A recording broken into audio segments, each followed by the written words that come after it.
இந்தியால பல tiger reserves இருக்கு. இங்க இருக்க வனவிலங்குகளை மக்கள் பார்க்க வனத்துறை சஃபாரி டூரிசம் நடத்துறாங்க.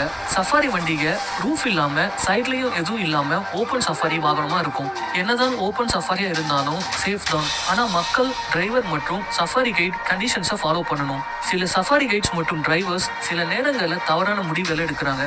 புலி போற பாதையில வழி மறைச்ச மாதிரி வாகனத்தை நிறுத்துறாங்க.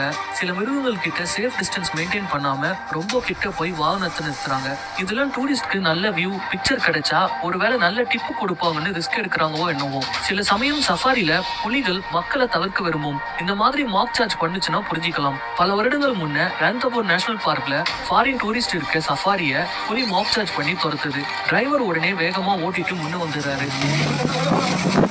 ஃபாரின் அக்கா ஒருத்தர் திரும்ப போகாதீன்னு சொல்றாங்க. ஆனா டிரைவர் அங்க இருந்து கிளம்பாம ரிவர்ஸ் போறாங்க. இப்ப புலி